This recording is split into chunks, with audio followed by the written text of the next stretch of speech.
Just got home from work and I guess it's feeding time. Huh?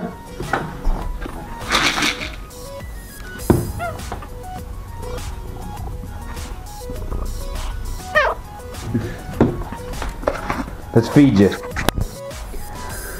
So anyway, boys and girls, I sold the RT yesterday. It's getting nice out, and I didn't want to see it sit there, and it would have been sitting for a couple months until I could have got to it, and I was just like, you know what, I'm just going to unload it and get it out of here. I paid 50 bucks for it. I had about 150 bucks in parts in it, so $200. I sold it for $250.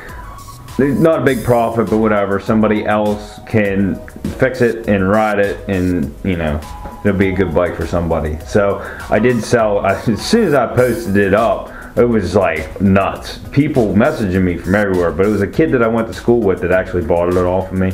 Somebody I know.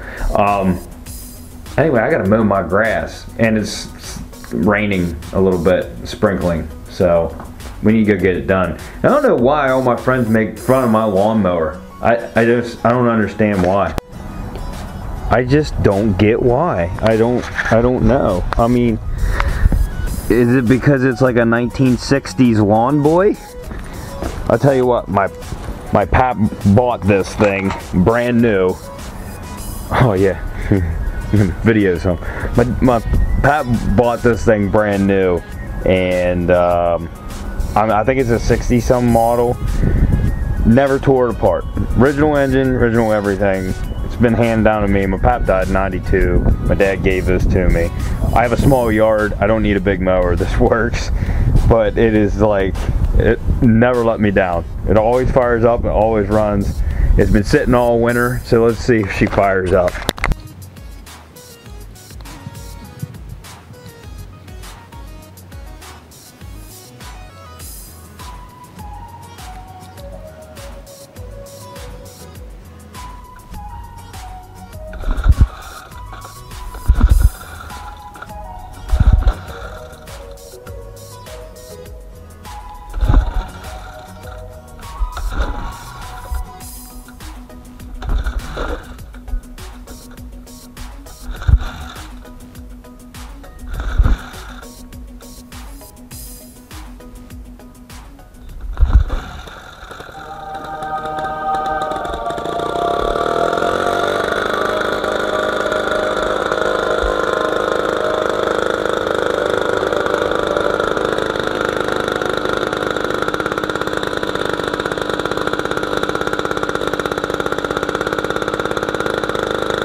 What other big YouTuber channel do you watch where you get to see him go through everyday life? What? That's because I'm a nobody, but yeah.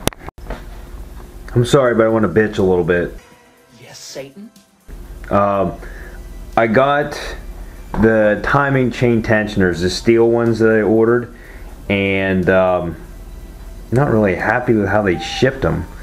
They just shipped them, you know, USPS, Rock Auto, and they're in these boxes which are all smashed from shipping. And another thing I'm upset with is I thought these came with gaskets, and they're adapter plates for earlier years. Those aren't gaskets, so I don't have gaskets for these now.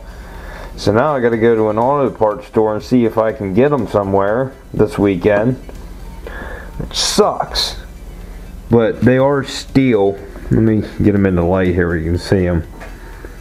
They're not the little plastic. These things are actually have some weight to them. They aren't like the ones that come on the trucks.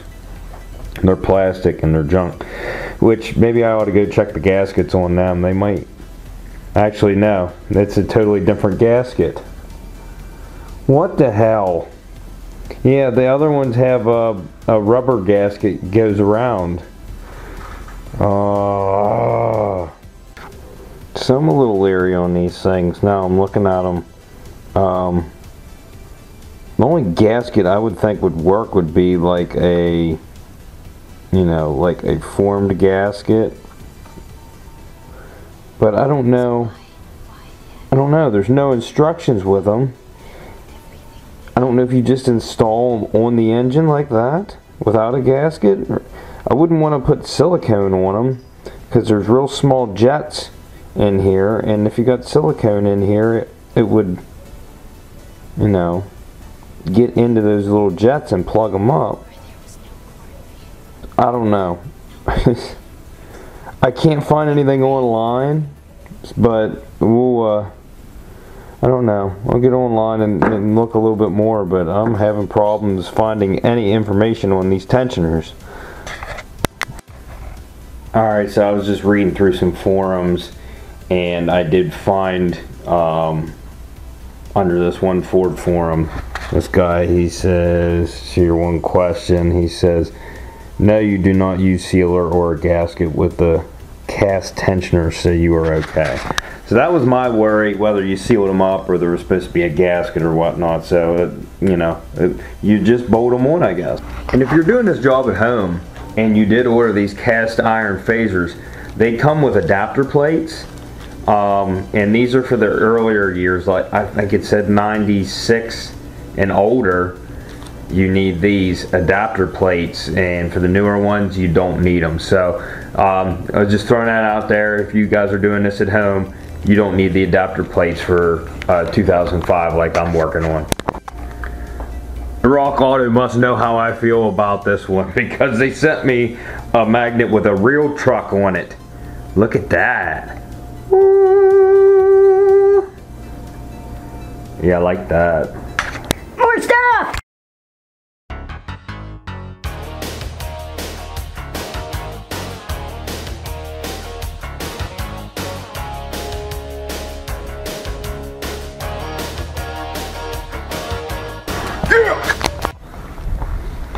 I had somebody comment on the last video and wanted to know if I still had the Kia, the Sorento. Yes I do.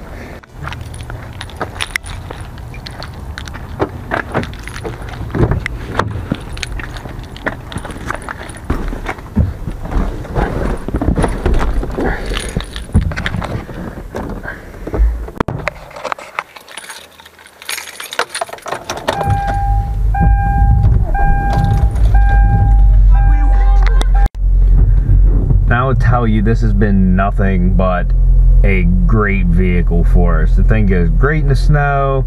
It gets really good gas mileage for an SUV this size. Like when the weather warms up, I've been getting 30 miles a gallon, and it's just overall, it's comfortable. It's nice to ride in. Ashley just took it to Hoboken for her photo shoot because she didn't want to drive the whole way there in her Camaro. It's just a nice vehicle, and for a beater, it's awesome. I want to show you guys something on the CC. I didn't notice at first. It's not a problem. It's actually might be good news.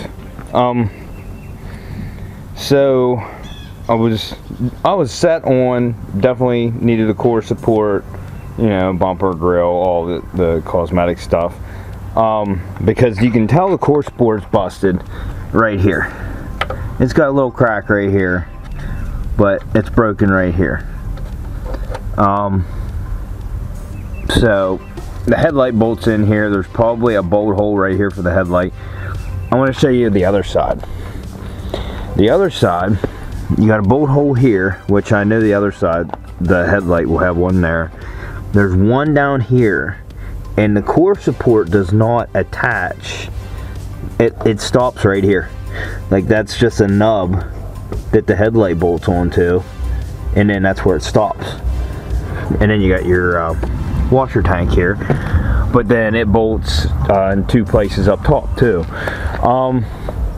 Pretty sure this headlight, okay, it bolts in here. There's probably clips in right here somehow where that hole's at. and then you got your 2 mounting points up top here. So I don't really know that I need to get a course report. So I think I might go ahead and order this headlight. I wasn't going to order anything for it yet until I was done with the F-150, but I think I want to get a headlight and just see how it fits in here first before I decide to buy a course report, because if it's not structural and it doesn't hurt to not have that piece on there, then I don't see why there's a reason you need to replace it. So on the other side, your fender bolts onto this, which this is definitely bent. I'm gonna have to find the sweet spot on this where this goes.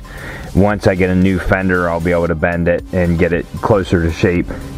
But nothing's really bent in here, you know what I mean? It's like, it must have been the fender. Well, I mean, definitely this was, like I said, this was bent. The fender must have took a good hit, and I'm guessing the bumper and the headlight were broken right here. But it's like, another thing they marked on this, and I already wiped it off. You can still see a little bit of a chalk mark right here. There's like, where is it? I can't even see it. A very minuscule dent right here, and I can't even hardly see it. But then there's another thing. There was 2 scratches, and they were very, I don't even see them now. I don't know. They had chalk around a couple marks on here, and that what I thought was a small dent. Yeah, there's a very small dent right here. They had a chalk mark on it. So they were marking up every little thing on this. Right here, that I probably counted that. There's a scuff here. It comes back, and that's no big deal to me or anybody else, I think, that's looking at this. Oh, here's a dent I can see. You can see that they had that marked too. And these are like, hell, that could have been a door ding. That might not even happen in the accident, but they marked a little stuff like that to run the estimate up to total this thing, which is good news to me, so that means I got a good car. So I'm looking forward to working on this in the future. It's not really a big job. It's going to be quick. I definitely want to get an alignment because I don't know if something is off over here. I can't find anything bent. Like on the suspension, everything looks straight. Everything looks good over here. There's no marks on the wheel, like the wheel took a hit. I mean, sometimes you want to check the inner side of the rim too. I didn't feel any thumping whenever I was driving it, and I don't see anything in there. There's wheel weights right here, but I don't see any dents in the rim. So, but that's good news for me. Also, guys, I'm happy to announce that the Hyundai Genesis is leaving. I'm taking it to the enhanced inspection station tonight. Tomorrow sometime I'm meeting an older lady who's buying it, and I was like, after everything she said she was gonna take it, I was like, I should ask this in the first place, can you drive a stick shift? And she said that will be my 33rd stick shift. She said, I know how to drive a stick. Whoa, we got a badass over here. So now with the Genesis gone, I can focus more time on my other projects, and I already started working on the Volkswagen. I almost have it completed. I'm sorry I didn't get any footage of it, but bam! See, I went with aftermarket parts this time, and they don't really fit perfect, and you have that sometimes with aftermarket. I went with an aftermarket HID lens over here. The fitment's a little loose, but it'll be alright. We're gonna go rat rod style with no fender, so it's pretty much finished. So if anybody's interested in this, I'm probably gonna sell it for like 6 or 7 grand, but yeah, it looks pretty tight. It's tight. Oh yeah. Oh, the caps, they're perfect. Oh. this is just a little vlog to get you going for this weekend, because I plan on finishing this Ford. I'm determined to get the Ford done, and it won't be done once I'm done, because I still got a brake light I got to check into, and I need to get an alignment done on it.